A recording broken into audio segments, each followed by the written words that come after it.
Puritans defined their piety around, they wouldn't have called it this because it's too full of Latin for them, and they were rejecting everything to do with the Antichrist Pope. But it's mortification.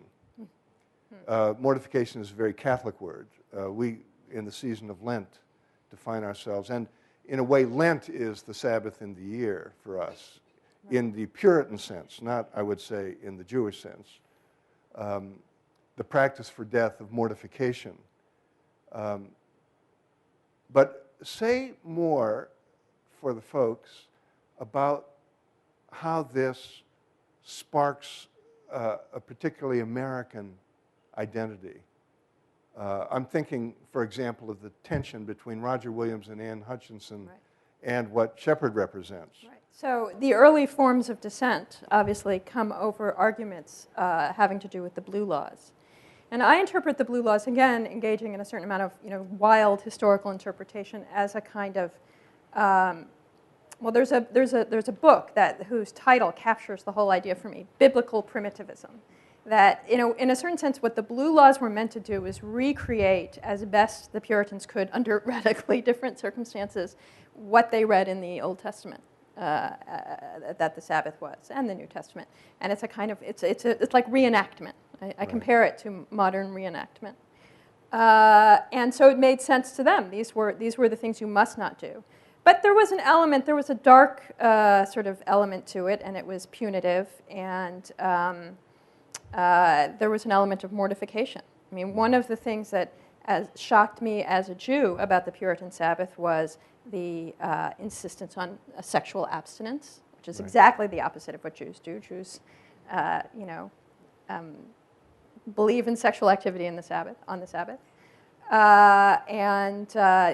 They took quite literally, as if they were Karaites, the edict against fire, so they had to eat cold food, which when you're living up, in the northern part of this country can be a hardship.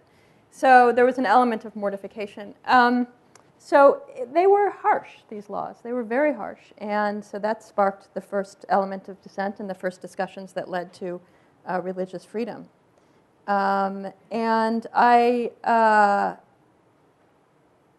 also think that they, I mean, much of the book is devoted to talking about the thesis that the Sabbath is an extraordinary sort of machinery for creating community and creating sort of solidarity and fellow feeling. And it really is. And it sort of works.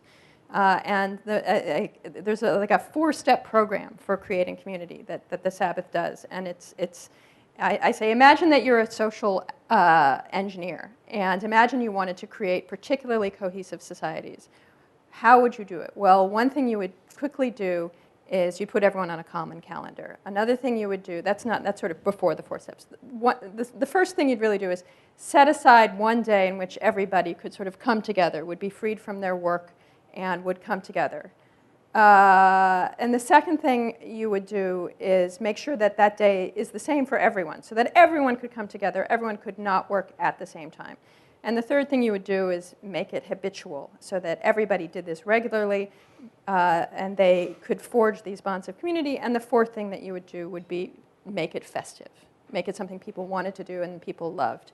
And then you'd have this sort of setup in which community happened. And so I think that Emerson actually talks about this, and so does, Henry Ward Beecher, but a number of people in the 19th century talked about this, that without the Sabbath, without the American Sunday, neighborliness would disappear. Serendipitous life would disappear. Fellow feeling would disappear. And I think, and they think of it as a sort of element of American exceptionalism.